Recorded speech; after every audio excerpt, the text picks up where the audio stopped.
Hello and a warm welcome to everyone. We would like to wish everyone a good morning, a good afternoon, or a good evening, depending on where you are in the world.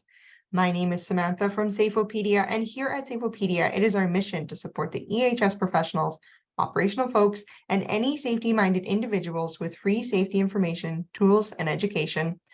Just a reminder, this webinar is being recorded and we will send out a link to the recording to everyone in a few days. This webinar is for you, the audience, so let's keep it interactive.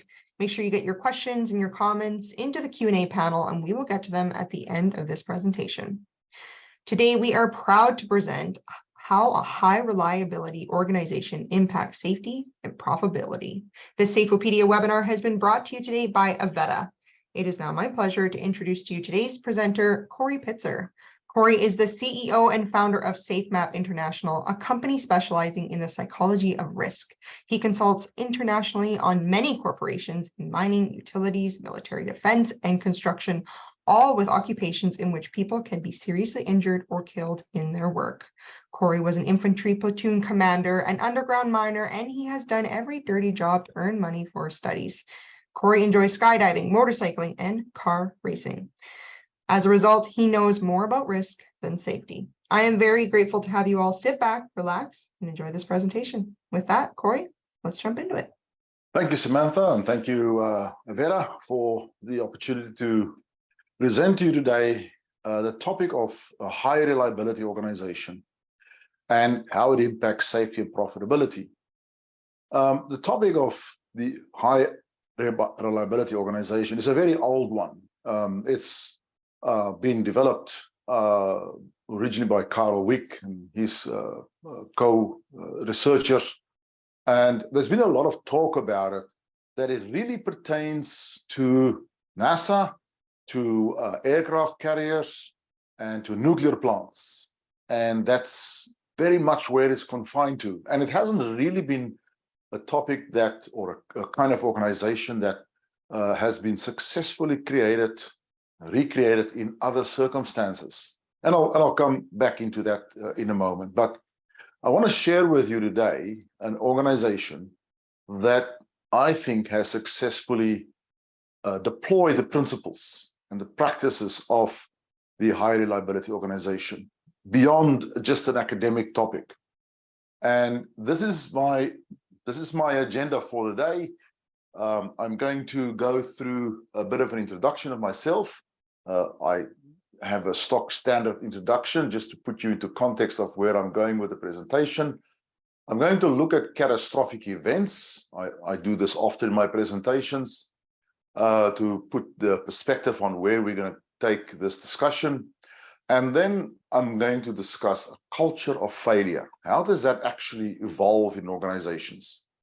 And then I'm going to go into the case study of a high reliability organization and look at what the characteristics are of this organization, how the metrics work, and what is the impact. What have we seen this type of organization can do in terms of safety?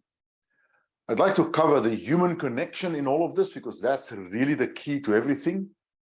And then I'd like to discuss the case for productivity or profitability. Why does the high reliability organization impact on profitability in the organization? And then we end up with some conclusions.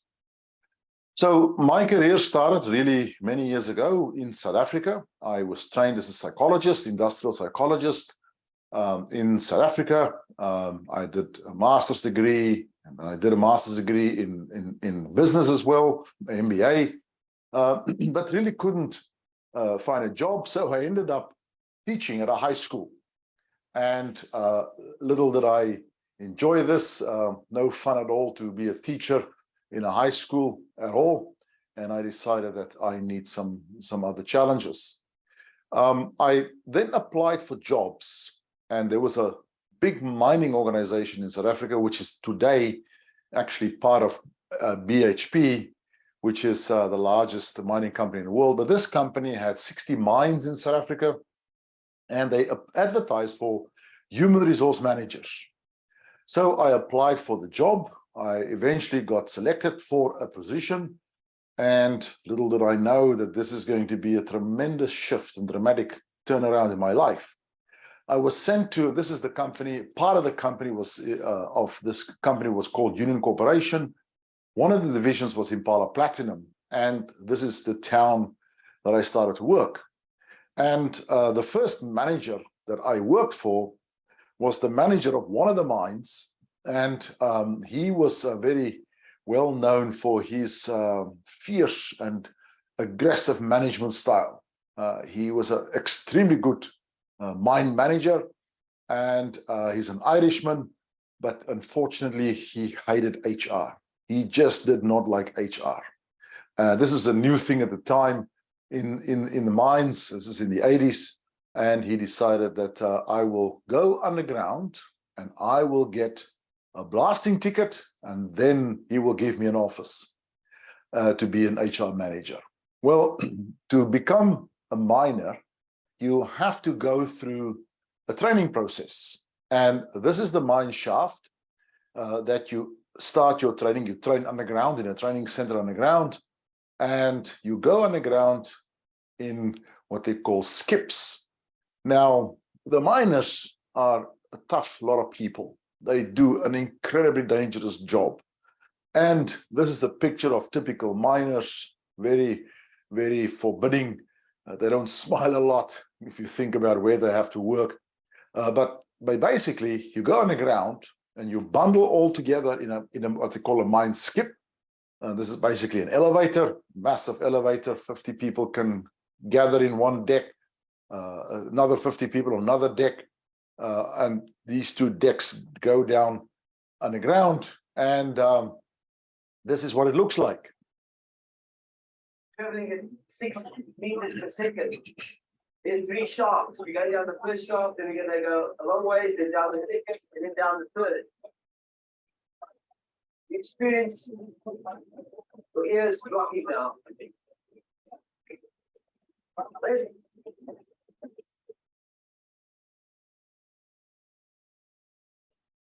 Now, it looks a little bit frightening and harrowing in the first time you look at it, but when you do this twice a day, every day of the week, it becomes just like you drive your car to work.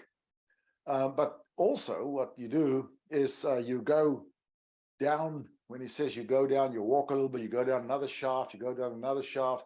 You literally would go down in one shaft, 3,000 feet or 900 meters. You walk to another shaft on the ground. You go down another 3,000 feet. You can go down another level. That's the level that he was talking about. There are even gold mines in South Africa where they have another level where they got down to 13,000, 14,000 feet now. And you basically walk to your workplace through these long mine tunnels or drives, as they're called, and you basically get smaller, darker as you go deeper and deeper into towards your workplace until you arrive at the mine stope. Now, this is a typical stope. It is really very, very small. It is at best 39 inches high, because that's the width of the platinum, or the seam of the platinum is at the back there. And you don't want to mine more than 39 inches because that's waste rock. And it's quite uncomfortable. Temperatures 100+ degrees Fahrenheit, or 40, 45, 43 degrees Celsius, and above your head, you'd find the rock that goes up for 9,000 feet. This is the work environment. And this is where I think I encountered the high reliability organization for the first time, without knowing it, because at that stage, that concept hasn't really been written about, developed at all. But it really had the characteristics of this high reliability organization. But it had tremendous flaws. Working at this depth in this circumstance is obviously extremely dangerous. And one of the mines in this company, as I said, had 60-odd mines, several gold mines, a gold mining division. I was in the platinum division. But one of the gold mine divisions, gold mines in that division, achieved a tremendous safety achievement. This is the time when the 5-star safety system, which is today known as the DNV system, it used to be called the Frank Bird or the loss control ELC loss control system, achieved a 5-star rating for an underground gold mine of this magnitude and depth. It was a world first. It was incredible, an achievement to be rated 5 stars in terms of safety. Now, barely had the achievement been made when this particular mine, on the 16th of September 1986, experienced a catastrophic event. An underground fire, basically a gas bottle, 2 boilermakers worked underground on tracks, the gas bottles fell over, the nozzle got knocked off, it caught fire and injected a flame against the side wall. The side wall was sprayed with a foam to protect people from rocks falling, called Regiseal, and it started burning. It was actually flame retardant, it wasn't supposed to be burning, but it did because of high ventilation and a continuous flame source. End result, inferno underground, 177 people killed on one of the safest mines in the world at the time. Now, this led to a tremendously serious response from the organization. And what was developed, and I was then appointed to do this, is what was called the GenCore Safety Performance Review. First of all, it was during that period, 1988 to 1993, I, with the help of a team, deployed this process at all these mines. And it was a 5-day process in which we would search for catastrophic potential, fatal accidents that can happen, and we would go through a deployment of what is today known as the HOP process. It was really looking at human performance in the organization as well, human and organizational performance. And this was deployed at these 62 mines. And literally during that period of time, we talked to 28,000 people underground in their workplaces. We had teams of people who were doing this reviews in a very peculiar way. I'll show you a little bit later more. Later on in my career, for a company called Placidome, I duplicated this process called the PDI on safety. And in this organization, we had 18 sites who participated. And again, we did this engagement with employees, 3,000 people engaged in this process. And again, identifying catastrophic risk, fatal accident potential. And more recently, just before COVID struck, another mining company, Anglo American, engaged me to facilitate and co-develop. We had several other people in the development of this process called the elimination of fatalities. And we created a task force, and it was led by one of the executives, Brian Maynard, and I was joined by other safety professionals like Mike Byrne and Harry Cinco. And this was engaging management, but again, it was attending this review over 42 sites around the world, and again, numerous engagements and identification of especially potential for fatal accidents. What I'm showing you now as a learning from this process, and it also raised a question, a very important question. Are safe organizations safe? And it seems like a strange question. And it seems like an obvious question. But if you look at what has happened in safety in the last few decades, this is incident rates in the United States. You can see how there's been a tremendous improvement up to the end of the 1990s, and then it flattened out, a plateau of safety performance to this day. No more improvements visible, tangible in safety. And it's as if we hit a wall. If you look at fatal events, fatal accidents, number of fatal work injuries between 2011 and 2021, you can see there, it's not improving. The number of people killed stays very much around 5,000 in industry. Now, if you say, well, what about the safety rates, the fatal rates? Well, that is also simply not improving. If you look at that, you can see how we are still very much at this rate of 3.5 workers per 100,000 killed in underground work environments. Now, how come is this happening? If you put this in a different graph, You can see that the injury rates have improved tremendously until the late till 2010, but it's flattened out from there. And if you look at fatality rates, you can see that that is actually increasing in the last decade. It is actually getting worse. Now, this does not make sense if we understand, if we know that we are now with the greatest focus on safety ever. In the last 10 years, we have had an enormous focus on safety around all kinds of safety approaches, which we'll talk a little bit later. And the fatality rate is deteriorating. I can't emphasize that enough. Why is this happening?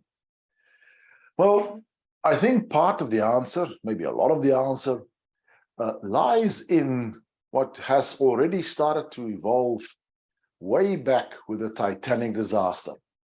When this ship was built, it was created as and was pronounced as the safest ship ever built. It is unsinkable. You'd remember the story, you've seen the movie, you know the story very well.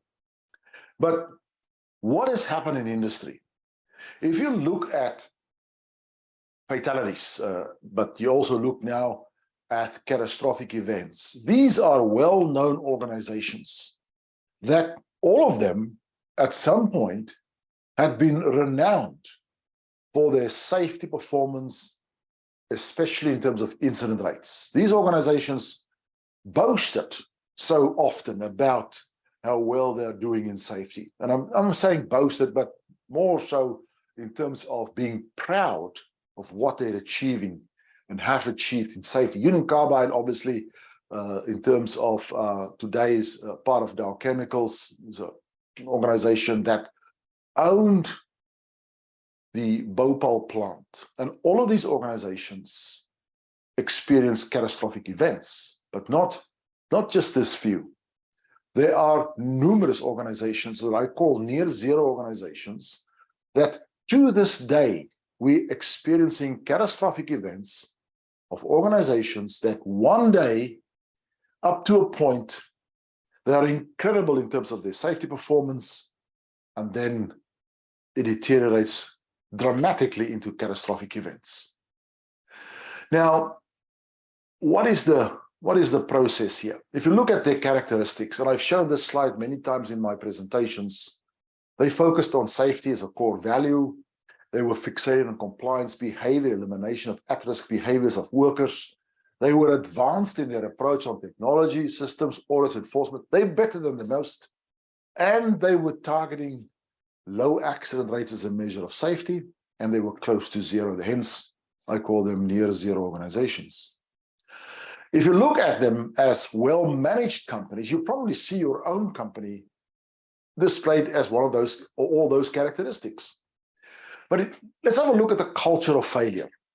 If you put people into the workplace, just a little animation, and we start to manage safety like we manage everything else. And a very important aspect of safety is we want zero injuries, we want zero accidents, because we cannot target anything else. And zero accidents, the concept of zero, vision of zero, has become extremely prevalent. And again, we cannot say anything else. But as we start to manage, the incident rates start to come down, we start to focus on zero accidents, we start to reward safe behaviors, and the culture in the organization becomes apprehensive. As we start to drive it further into zero deviance, we do not want people to deviate from our rules and regulations because that guarantees safety. We punish at-risk behaviors and we become zero tolerant.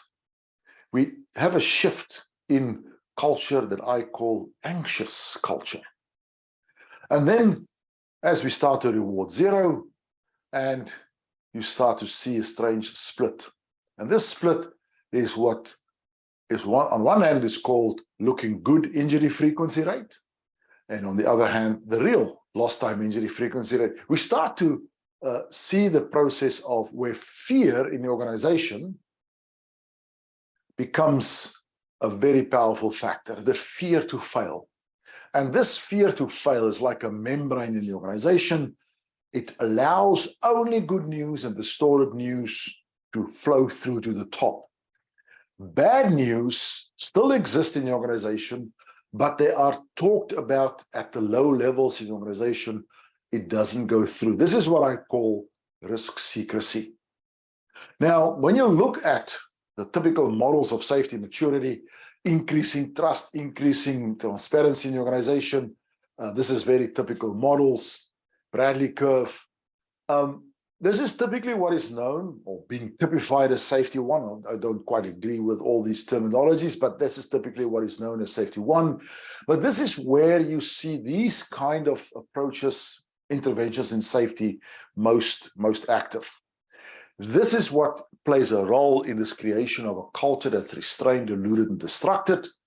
And it was very evident in Piper Alpha when the manager was challenged, why did you not know of everything that was wrong in your organization? He says, I knew everything or thought everything was okay because I never got a report that anything was wrong. That is this delusion. That is this risk secrecy in the organization.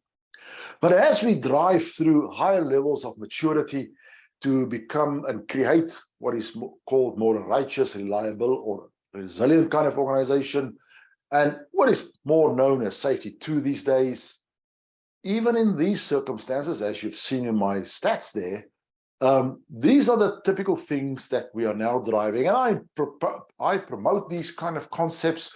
I am an early adopter or an early generator even of safety 2 in my work. And I profoundly believe that this is the direction that safety has to go and has been going. This is where we create a new level of transparency in organizations when we take the blame out of the culture.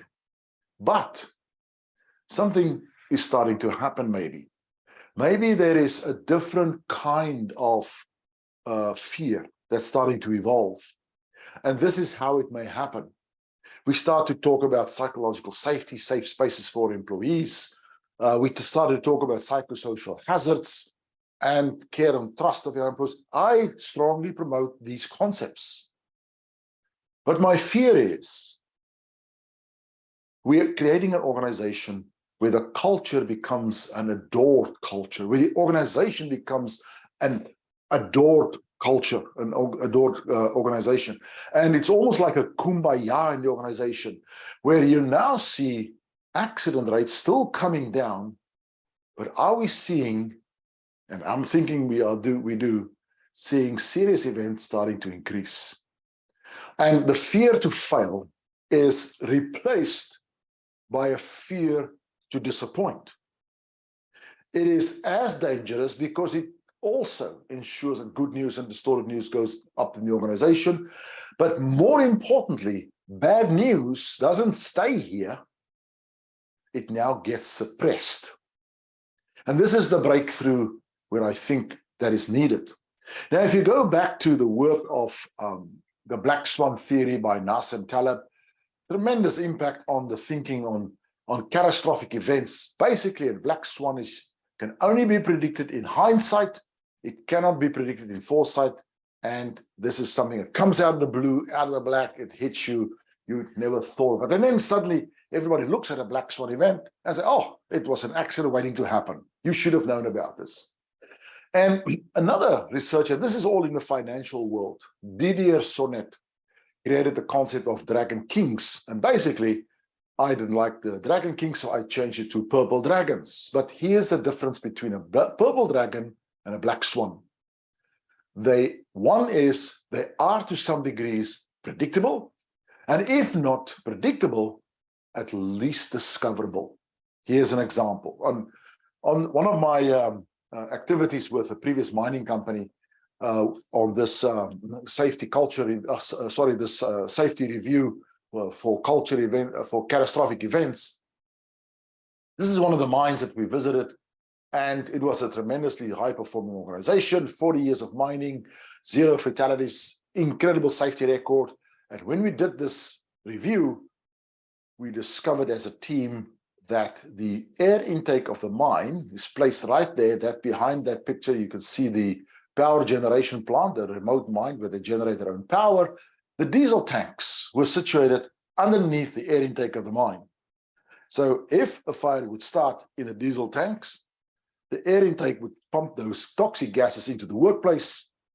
120 miners would be killed. Can you imagine you wake up tomorrow morning and the news is that in a North American mine, this is in somewhere in North America, 120 people have been killed on the ground. It would be incredibly catastrophic. And this was sitting there all the time. This is a purple dragon. It was discovered, it's discoverable. Now, when you look at a typical approach in terms of what has happened, what can happen, the split, this is where we actually see things, incidents, near misses, hazards, serious injury or fatal events. This is what we call lagging indicators, and high potential incidents may be leading indicators. But out there in front of us is this unknown world, possible, plausible, imaginable, sometimes even impossible things that became possible. And this is what I call latent indicators. And this is where my purple dragon fits in. But also I've created another little animal, the white slug, for those things that, I'll give you an example. They exist in what I call the third layer of risk. At the top layer is incidents, hazards, things we see. The second layer is the near misses, the energy releases, you know, the gravity, the energy wheel. And below that is what I call far misses, purple dragons, black swans, white slugs. Now, let me just show you what the high reliability organization is all about. First of all, it is a preoccupation with failure. They don't ignore failures and they are absolutely focused on it. They make sure that there is a continuous look at data, benchmark and performance, and they prevent simplification. They are very much reluctant to simplify. They also are sensitive to operations. They have a good understanding of the current situation in the organization, and they're working with frontline employees who understand that frontline very well. They defer to expertise. They know that there is a lot of expertise in the eyes and minds and hands of the people at the front end, the supervisors and employees. And there's a huge commitment to resilience. They're resilient because they can anticipate trouble. They look for things. They constantly discover, rediscover, and looking at what can go wrong in the organization. So they work to create an environment in which potential problems are anticipated. They detect it early.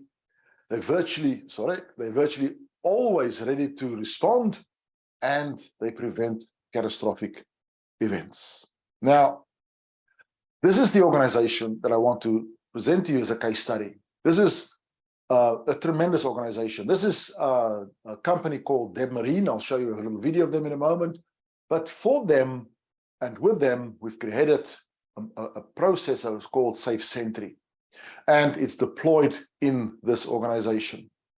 Now, this is the typical operation that this organization does. They mine diamonds. And here's a little video of how they do it.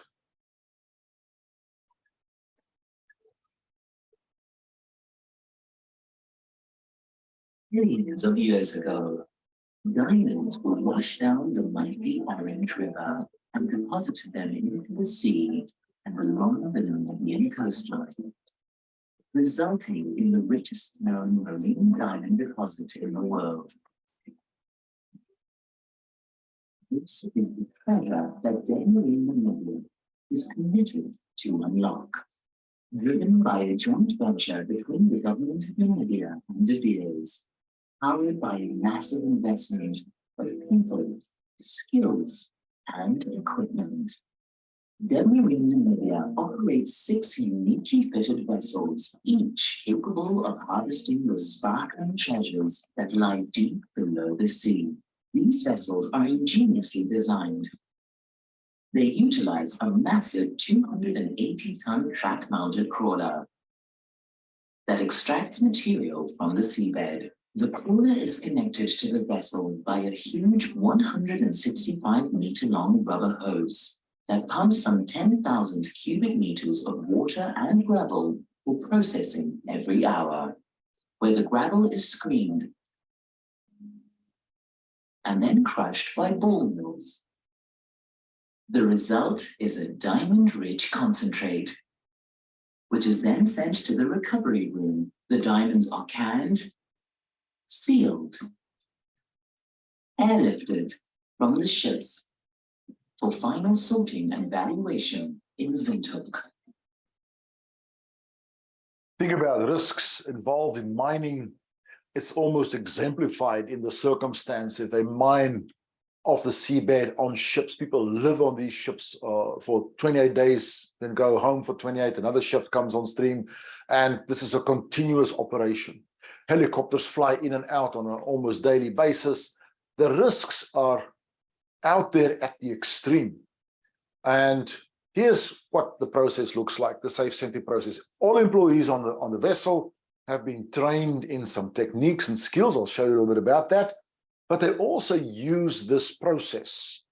Every day, 1, 2, or 3 employees at the front end are allocated the role of safe sentry for the day, and it's a rotated role. Other people get their turn on a different day, and it's rotated throughout the cruise. They have a tablet, and on this tablet is a software process that engages them and they use this to do this observations with. So it's not a peer-on-peer observation. They engage with other employees, and they then do basically a mini elimination of fatalities review. And they have on this app a series of tools that enables them to make these observations. One is it's a 6Y lens, we call this. What risks do we overlook, underestimate, take shortcuts on? Is pressured by work pressures, is inherent in the process. That's in that little bit there. That's where the energy wheel will fit in, and tolerated. But you can see that this is very much a tool, a lens through which they look at risk, and they identify the risks, and then they do a dynamic risk assessment of that. This is a dynamic tool. If they click on those buttons, it changes the risk level automatically, and they do that quick risk assessment. Then they do an allocation of what is this high risk activity, or PUE, or critical risk, lifting, rigging, or whatever. And they then verify 4 critical controls. The 4 most critical controls, are they effective at that point? Do they pass or fail? And they go through a quick questionnaire. This is a safety perception survey that's on the app. And they ask the employee they're engaging with, do you believe or do you agree? Managers always put safety first, etc. And they also do a leadership assessment. Have you seen any manager or supervisor today who made a good decision, offered an idea, or asked for a good idea, helped to make the job simpler? This is their leadership model. And so it's a leadership 360. And then they look at good practices and what actions that you take to reduce risk today. Very quickly, this takes about 40, 45, maybe an hour of activity. Now, give you an idea of how they identify things in this 3rd layer. Now, this is a picture of the side of the ship, and it looks pretty straightforward. You can see on top there is the security cameras, there's a pipe, there's a rail. And there's a little scuff mark on the pipe, and here is what the Safe Center identified. On this, at night, the security guards would come and clean the security cameras, and this particular security guard would stand on that pipe and would lean over. Yeah, in this substance, it's observed that while cleaning cameras, security has the risk of falling overboard, since he has to stand on a pipe that is on the deck, clean the camera in order to reach it. And this is what I call a white slug. This is, if something would go wrong there, person would fall and slip over. They wouldn't even know about this until later in the shift or in the morning, and they wouldn't know where the person is. They wouldn't know how it happened even, unless there was a recording of this. But this is what the Safe Center is identified. This is a white slug, a deep in the organization identifying this risk. And this is a very important point about this system. It's not looking at risk in a static way. It's looking dynamically at all different risks in the organization in a dynamic way, a random way. And it's a dynamic identification or discovery of risk. And this is the most important point about this. 80% of the focus is on discovering of risks, but there's also some incredibly powerful data that comes out of this. And this is just some of the data. To this day, they've identified nearly 3,000, over 3,000 lost time injury and small serious risks as a result of deploying this process. It loads up to a database, which is highly searchable in terms of various parameters. But that's just, and this is how the database would be displayed, and the management administrators can access this and look at each observation and do further follow-up. But here are the metrics that come out of this. This little tool is actually divided up into, you can see on the right-hand side, all the blue ones. This is typically what happens at the front end of the organization and at the operational level, where people overlook, underestimate, and take shortcuts. Higher up in the organization is work pressures, toleration of risk inherent in the design. This is what I call cognitive, that's systemic. Now, we looked at this and identified a ratio that what you really don't want is that the system in the organization, that risks are inherent, left to be inherent, tolerated, pressured by work pressures, and that you're really pumping into your system, your production process, risks all the time because you tolerate them upstream, for instance. And we've looked at, it shouldn't exceed a 40-60 ratio on this particular observation classification. And this goes back to the hierarchy of control, which we have found that if it's a reactive approach, we solve risks at the bottom, we look at low-end controls. For every one time we eliminate, we look at 8 reactive controls. But in a way to manage this more proactively, you would look far more at elimination of and substitution of risks. And this is that ratio that has been identified. And you can see here how this organization has moved away from systemic risks more into behavioral, cognitive ones in the classification, and actually looking at a systemic focus on the response to risk. The safety culture, this is a model of SAFEmap that we've got to identify and measure culture in an organization. We've identified 8 of these factors and built it into the app, and the organization is now very much measuring this every single day. Front-end employees conduct this survey with each other, and these are the typical analysis that can come out of this. And there's a very upstream focus on risks in the organization, on culture. This is like every week, this kind of data is available, and people can see what is the shift and changes in the culture of the organization and over time as well. The 360 of leadership is measured. And basically, you can see how on the left-hand side of this control chart, how the organization was in and out of this ideal level and has gradually improved tremendously towards a high level of ratings of the leadership by the front line. And then there's also a series of risk metrics. And here's an example of how the risk metrics are looking at what kind of critical risks we have in terms of observations, the other observations, and very importantly, the extent to which the critical controls are in effect. And here is an analysis of how they can see on a weekly basis what is failing in terms of critical controls. Are the rates going up or down, and where is it happening? And there are charts that you can see, for instance, how over time DebMarine has improved its management of critical control fail rates tremendously towards below that 25% fail rate. And this is the kind of performance data that is very, very prevalent coming from this analysis.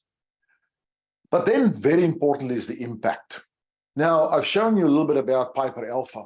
Piper Alpha was a fire started on an oil rig.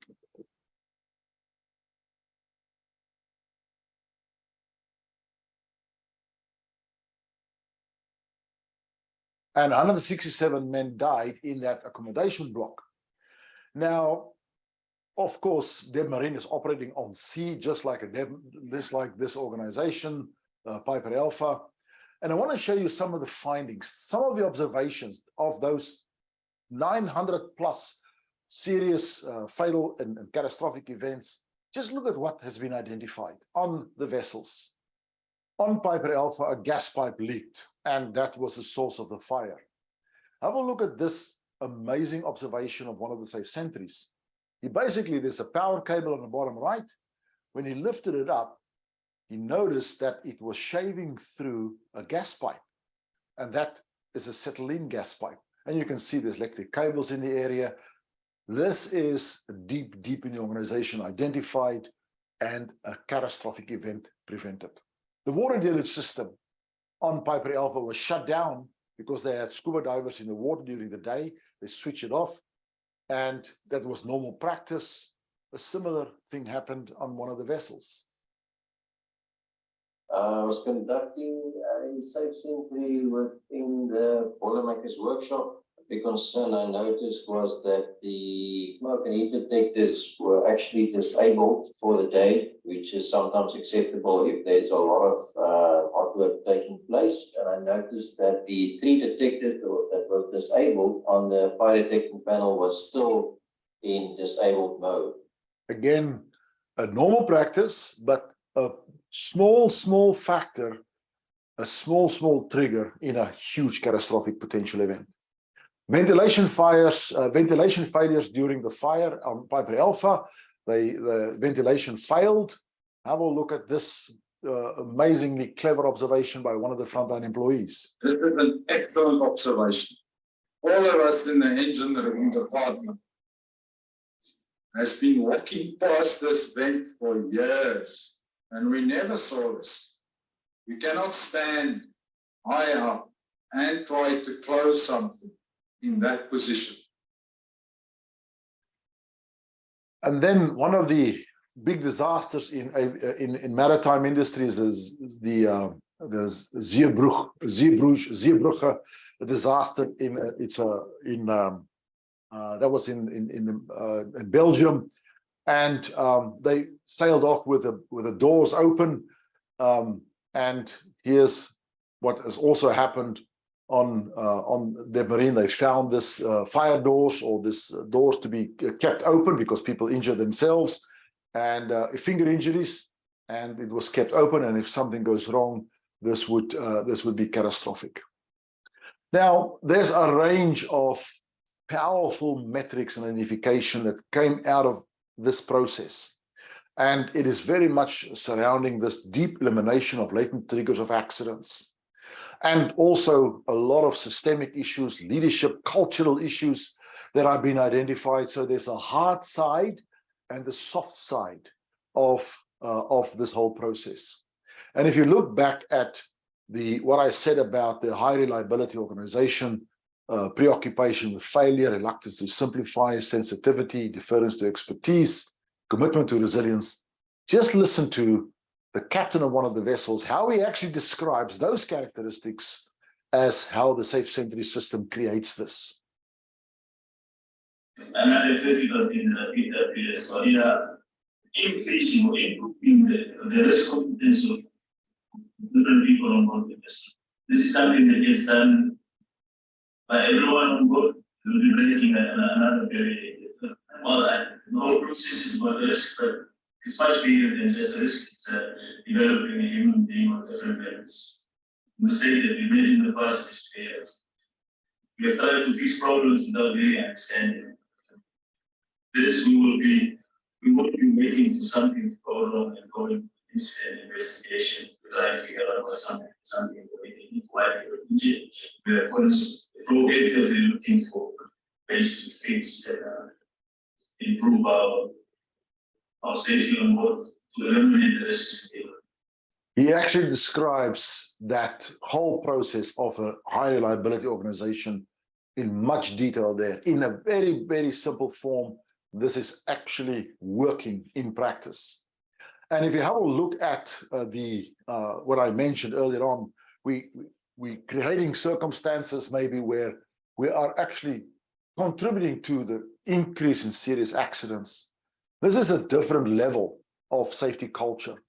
And this is what I call the regenerative level, where the organization is far more dynamic and far more able to deal with deep issues in the organization, identify and discover them in a very, very proactive way. Now, that's superficially what the SAFEmap system is all about. It's a system of risk discovery, verification of critical controls, and it's a continuous measurement of culture and leadership in the organization. But it's also tremendously successful in engaging the front line and sharing accountability for safety, for identifying, not learning from events, but learning from risks, as the captain was saying there. And it is a proactive response to exposures. The whole process is focused on so many powerful aspects of motivation. It gives people purpose, it gives people the mastery of skills, and it gives people authority to act. And very importantly, in this third layer, it provides skills to see hidden risks. And it is this risk competency in that third layer. And most importantly for me, it's a random discovery of random risks in the organization. And it enables this readiness to respond to risk. And it contributes to what the captain was talking about there, was this: humans are the strongest link in the safety chain. Now, we are so typical in our approach. We look at people from a very negative perspective, and we used to do that. We look at people in terms of carelessness, they're inattentive, they're human error, and we should respond and understand that people are fallible, they do these things, and we shouldn't blame them because mistakes are inevitable, etc. But there's a different way of looking at people beyond just accepting this and catering for this in our thinking. This is where we can actually think about the human being as imaginative, as powerful, adaptive, compassionate. That's the powerful side of human beings. And if you look at risk competence skills, this is the kind of things that people can do. People maintain, they avoid, they compensate, they generate. There are so many human characteristics that are far more important than just accommodating the things that people are doing not so well. And I always like to just show this example of Alex Honnold, how he is an example of human being at the extreme level of competence.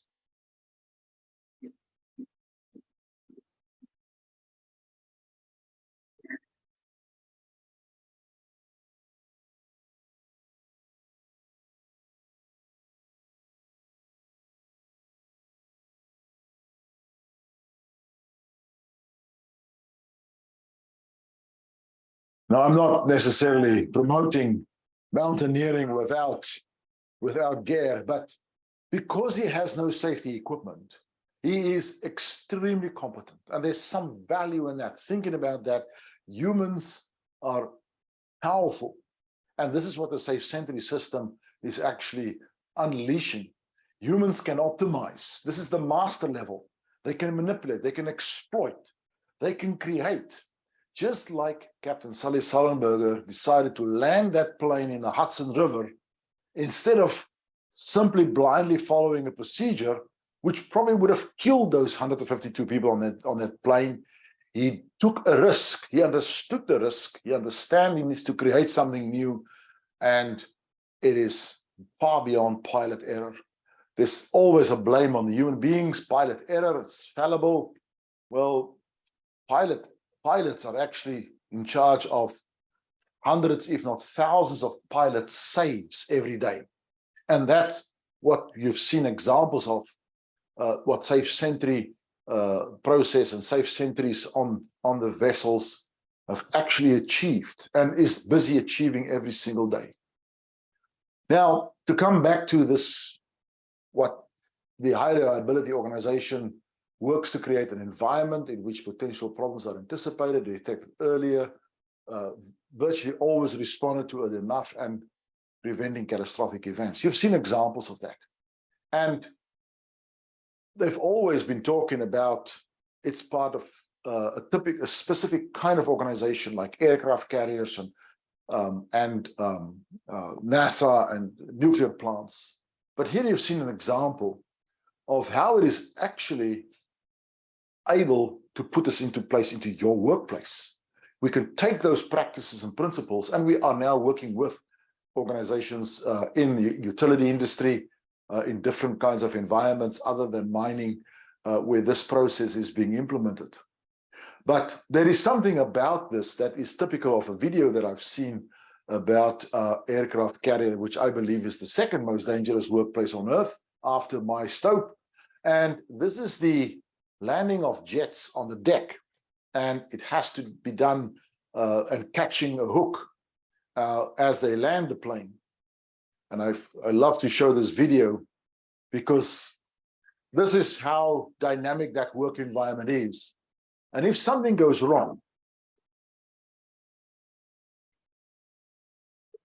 this single-seat FA-18 Hornet traps. The arresting cable stretches to the breaking point. When it breaks, the plane quickly disappears over the side and into the water. Freeing saves the pilot, who ejects immediately. This yellow shirt miraculously jumps the cable as it whips under him, not once, but twice. now I love this video clip because it shows the readiness to respond to risk. But there's another organization that is also extremely capable and able. And these principles from this is very much the Marines. Have a look at how they train.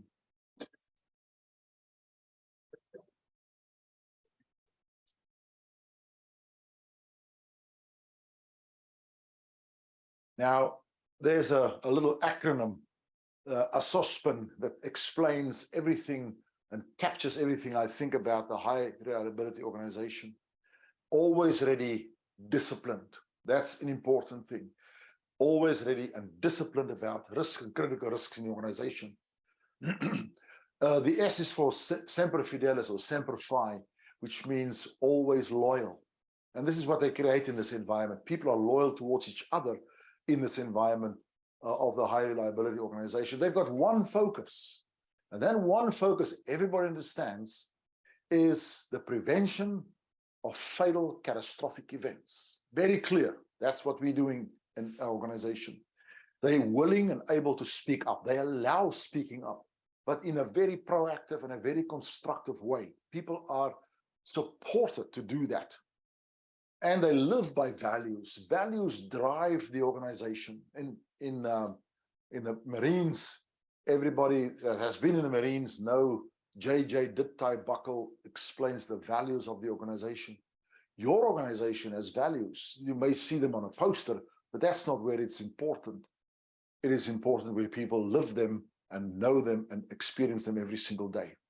The Marines also, and this is important for all organizations, improvise, adapt, and overcome. We cannot depend on safety systems because they fail, they falter, they drift away. We have to be ready at various levels of the organization. And very importantly is the whole notion of no one left behind.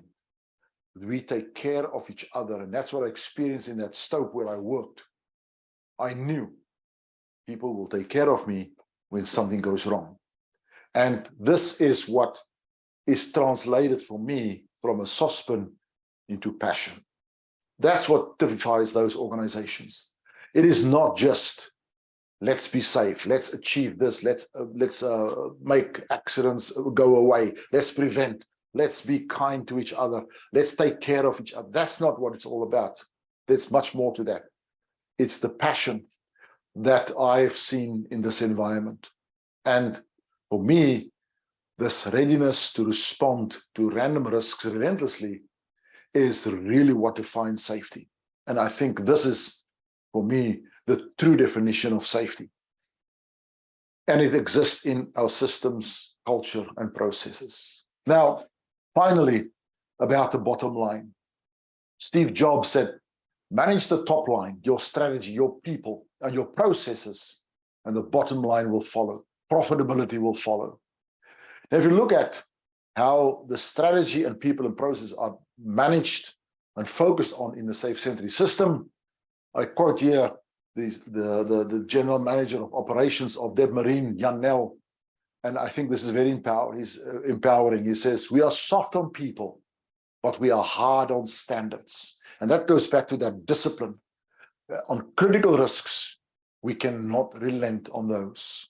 There's a laser focus on critical risks in the organization, and there's a narrow focus on safety in the sense of critical rules are the key things we focus on. This is an uncluttered organization. We don't have reams and reams of paperwork. We don't have layers and layers of control. We tend to believe that more controls are better.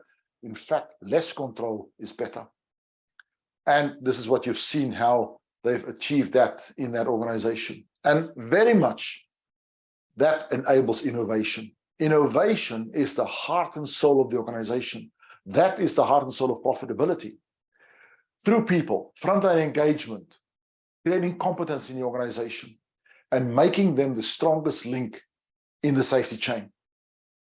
And that mastery, authority, and, excuse me,